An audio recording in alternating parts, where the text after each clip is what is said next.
Good morning, everybody. Dave Schmidt along with Matt Nestor and producer Tom Warner. It's June. It must be time for boys high school basketball summer league, and I know I'm excited about it. Right now with us, we have East High School basketball coach and in charge of the summer league, Roy Sackmaster. Hey, Coach, hard to believe, but we're getting ready for summer league now.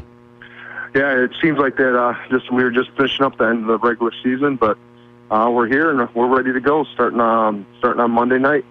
You know, when I look at the roster of teams there, you know, you got 9 of the 10 teams in the NIC 10. You know, do you guys, like having that? You know, I know probably from a travel standpoint, getting more teams there, things like that, it's good. You know, would you like to see more variety, or do you like having some of the conference teams there where you can kind of take a look at different players?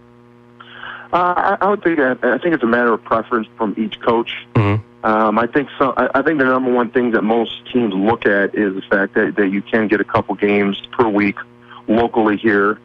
We do have a few different teams that come in from out of the area, but it gives a chance to get their kids some playing time without having to travel on the weekends. Get some chance to get some playing time here locally. You know, it's a little less inexpensive. And maybe, you got other kids that are doing other sports on a different weekend, so it might be the only time that you see some of these kids is during the week, and, with it being on a Monday night. So I think it's a matter of a preference, but I think for most teams the reason why they get into it is more that being able to stay closer to home and get some games in, a lot of games in a short amount of time. I remember just a year ago when you were worried about if your gym was going to be ready to help it out. Didn't that when you had all that storm damage? This year you're pretty good to go on everything, aren't you?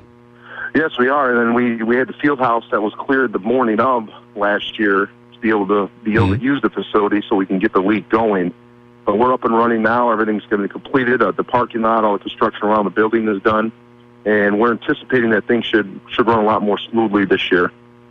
You know, I do look at the field, though. You know, we talked about the NIC 10 teams, but you do have other teams as well. You know, you got teams like Lutheran and Winnebago who have, been good in this area from the Big Northern Conference. You know, Janesville Parker coming down, the South Elgin team coming over. You know, it is nice, I would imagine, to at least get some of that variety where you can maybe work on some different things against teams that, you might not see, once you get to the season. Yeah, absolutely. I know these other teams that do come in, and those teams from the Big Northern, they like coming there playing good competition from the bigger schools because I know it makes them better. Coaches have expressed that their appreciation to be able to have that opportunity to do that. And anytime they can go out there and play against some people that are unfamiliar to you, it's only going to make you a better team, whether it's a team with a different style of play, to different defenses. This in general might give you a little bit more extra motivation to go out and play against some teams that you won't be able to have the opportunity to play against during the regular season. You kind of running the operation. There's a lot of responsibility. You got to have people there, watching the timers. You got to have referees. That's almost like a full-time job, isn't it, being the commissioner of that summer league? Yeah, it's a lot of work. There's a lot of preparation that goes into it in the spring in terms of organization of getting the teams lined up that want to play, to getting the schedule made, the referee set up. There's a lot that goes into it, but we felt it's well worth it. We have a beautiful facility to be able to host an event like this. And it's great for our kids. It can raise a little bit of money for our program. It's great for Rockford schools to be able to get people from inside and outside the community into our new facilities. Overall, despite the time and effort that goes into it, we feel it's well worth it. When we look around, a lot of great teams from the area. Who are some of the teams that you think, or maybe the players, that fans will want to come out and see and maybe keep an eye on out there? Well, last year we had some really good underclassmen on some teams. When you have a conference MVP returning, that's not often where the conference MVP would be Zach Kupar. Mm-hmm. It'd be great if we could get all NIC 10 teams in there. Besides him, we had some good ones with Hononegah. They had a number of really good underclassmen that coming back. Luther has Kenny Strawbridge. Mm-hmm. And he's starting to be highly recruited. So, it's a lot of fun where these teams had come out. Freeport had a kid last year where we thought was going to be able to come to them. It was going to be a Division I kid, so you never know who's going to pop up on somebody else's team this year. It's unanticipated like that. So for most of the talent that's out there, but with the exception of Boylan, it's good to see that, people will be able to come and see some people again that they may not be able to see during the regular season. I talked to a couple coaches. I said, you got a nice young team. You got some nice young players too, Coach. And the one coach looked at me and says, yeah, but every team's got some nice young players. It was an exceptional year last year for underclassmen, wasn't it, in the NIC 10? Yes, it was. We relied heavily on underclassmen. Chris Burnell is only going to be a sophomore, and he's bursting on the scene very quickly. I mentioned Hananiga. Guilford. You can go on down Jefferson. You can go down almost every school where they relied heavily on underclassmen, and it's going to be a lot of fun to see how much these guys have grown and matured. And I think the quality of basketball overall is going to really go up here the next 2 years within our conference and the surrounding area. Something you touched on there with players, popping up in different places, things like that. We've talked a lot about transfers here. From a coaching standpoint, because you've been on both sides of it, you've had players come in, you've had players leave. How tough is it, trying to build your program, knowing that players either might not be there or somebody just might show up on your doorstep? Yeah, it's difficult because I would say the hardest thing from the coach's aspect is that when you put a lot of time into a kid, you put your time and you put your effort into him, and he may leave for a different reason. The reasons, it could be a little bit frustrating, especially when you might be looking at that kid as being a key player in your program for the years in the future. At the same time, you can't rely on that. Everyone hopes that maybe you have that kid that might come and fall in your lap. Does it happen? Sure, but one thing that I've learned doing this long enough now is just as quickly as they can come and appear and fall in your lap, they can disappear just as quickly as they came. And we just take this the viewpoint in our program where we're going to put our time and effort to the kids who show up each day, and if someone should happen to leave, then it's another opportunity for another kid, and we'll put our time and effort, just as much, if not more, into that one that's still there. We're talking with East basketball coach Roy Sackmaster. The Summer League starts on Monday. And real quickly, before we get too far along on this transfer thing, would you be against them getting rid of all the rules and just open it up for everybody? Or would you like to see them enforce the rules in the IHSA on some of this stuff? I don't know if I feel one way or another. I guess basically what it comes down to, I would just like to see with whatever rules are in place that it's done consistently. Yeah. It just doesn't seem like there's a whole lot of consistency of what's done. And then you're always going to, when you have rules, no matter what they are, people are always going to find loopholes. People are always going to find, the weaknesses in the rules and find a way around them. And it just as long as we can try to keep the consistency of it and apply that fairly amongst everybody, I think that's all you can do. Then after that, it's at the point now. I just feel, I guess it is what it is. It's going to happen. There's not a whole lot you can do it, and there are, there's times where it's legitimate transfers. That's beyond the control of the kid. It's not his fault. It's not his family's fault.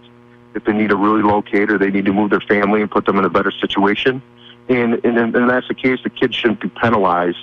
Be able to have the opportunity to do something he only can do once in his life and be able to, participate in some of Gray's high school sports.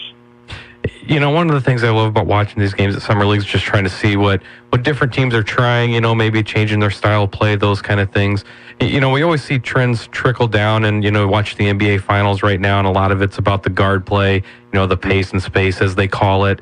I think we've seen some of that trickle down. I mean, obviously Auburn's done a great job with guard play the last few years. Are those the kind of trends that maybe you're seeing trickle down to the high school level now, where kids maybe want to get out there, shoot the threes, and do those kind of things?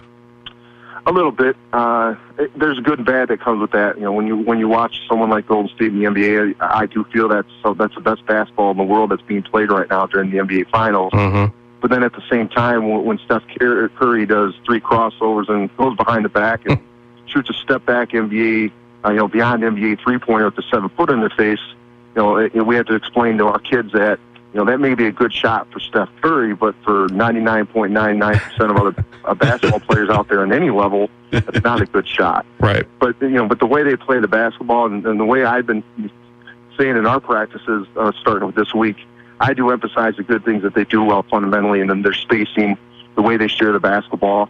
And I think that they ultimately have shown with Golden State all the way on down to Auburn last year is that you don't have to have the big man, you don't have to have the size. It's all about how you do the little things like the fundamentals and just going out there and competing and playing hard. And anybody has a chance to win. Anybody has a chance to win out there. You know, on the Stateline Sports Hub, we've been following the Wisconsin schools just as much, and you have two of them coming down, Beloit Memorial and Parker. Memorial is going to have a new coach. I know their head coach of many years has stepped down, and Parker had a new coach last year, and they kind of struggled. Are they using this to get away from Wisconsin a little bit and try some things out and get ready for a year? Have you talked to them at all about that, Coach? Yeah, I think so. Jay Bryan always brought his kids down because he knew it wasn't too far away, and him being his roots coming from his high school coaching roots coming from the Nick 10 and being at Hononegah. Mm-hmm. He knew there was good quality basketball and it wasn't far away for him. So they just got on down, and within a half an hour they were able to get good competition for a number of different teams out there. And same thing with Janesville Parker. They and I think that's why they came down to our Thanksgiving tournament last year, even as well as to come down, and it's only going to make them better for their season going into it. They do request that they don't play each other, and we try to respect that as much as they can. And it just gives us the opportunity to play against some different teams. So it's kind of a win-win for everybody. I don't know if you got the schedule memorized or anything, but other than when East is playing in the main gym there, what are maybe some games you're looking forward to maybe trying to get over and take a peek at before your team plays?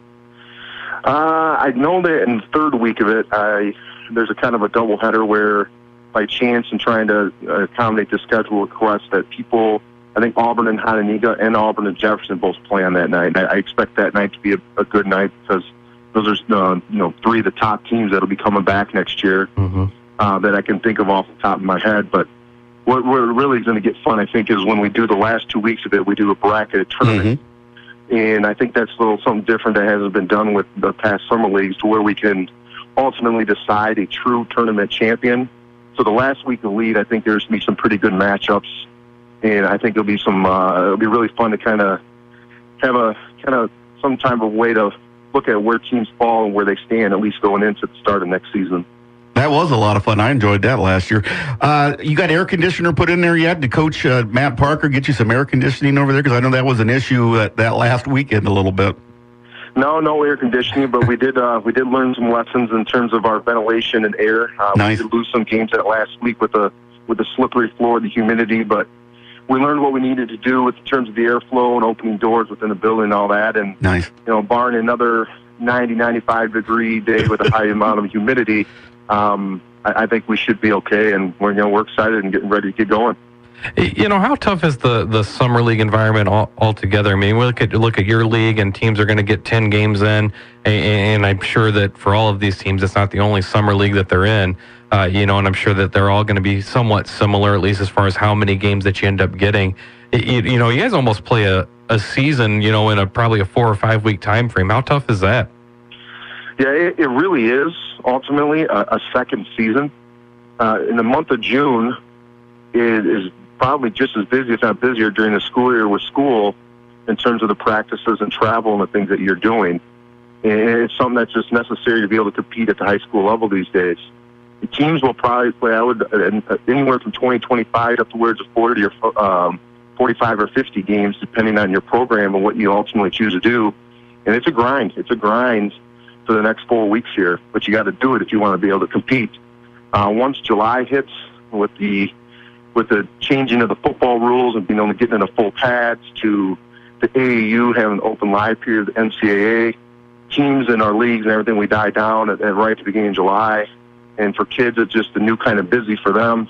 And then for us, for the high school team, the coaches, it goes from being very, very busy to kind of after the league, it kind of just comes to a halt. And you might see your kids here and there from the summer, but otherwise that'll be it going into the school year. Real quick too, we got the big sports facility that's getting ready to open up here soon and everything. How do you see that impacting and maybe benefiting just all of the programs in the area? I think ultimately the biggest thing is the practice space. With so many teams being able to, even with the new field houses, when you got 6 teams at a school, 5 teams with all the boys and girls levels, be able to try to find practice space to be able to go over there. And I know our junior highs will be using and utilizing it.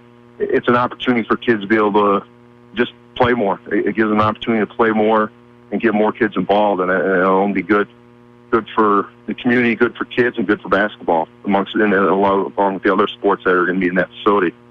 Before I let you go, Coach, last year at the regionals, you had that double overtime winner where Gowan hit the big shot to take it into second overtime. I think you were really, that's the way you want your kids to play, isn't it, this year as you get ready? Because that was a great game. They played wonderful that night. Yes, we do. And that was a game in which we relied on pretty much all the kids that we're going to have back. So it's going to be fun this year to where we have some kids come back a little bit experienced, and we have some kids that we have a good mix of seniors, a couple of juniors to rely on, and still we got a couple sophomores in the mix. So we're looking forward to taking a step ahead this coming year and for the next few years coming up. When we look at the games here coming up Monday, if fans want to come in, where should they go to get in? How much does it cost to get in? Those kind of things. This year we'll park back over on the 24th Street side, where this basically is where you went before all the construction a couple years ago. They'll go in that parking lot and they'll come in through the Fieldhouse entrance, and it's just a couple dollars for adults and $1 for students to come on in. We'll have concessions, and I have to admit I do look at the weather this time of year now, even though we're inside because of what we had last year, and I don't think it should be too bad in there. And we'll hit the ground running here on Monday, and it should be fun. Well, Coach, thanks for taking time. You got up early for us this morning. We appreciate it, and we look forward to the Summer League. If you have a chance, folks, get down and see it because they do a great job, and good luck as you get through this process this June. Well, thank you. Thanks for having me on, guys. Hey, we've been talking to Roy Sackmaster, the head basketball coach at East High School. That is really a great facility. Yeah. And if it wouldn't have been for that last game with the weather, and they've worked that out, that's a good thing because it's just a nice way to watch high school basketball. It certainly is. And you look, just the first week, I see a lot of games where, you got Jefferson against Lutheran and Winnebago. I think Guilford and Hononegah could be interesting, just seeing how maybe Guilford's improved some and things like that. And, a lot of good games out there. So get out there and check it out. I think it'll be a good time. And you can see all the coaches in shorts. There you go. They're all in. That's worth seeing that. So check it out, and it starts. What's it say? 6 o'clock. 6 o'clock. 6 o'clock over at East, and it's all through the season on Monday nights. Yep.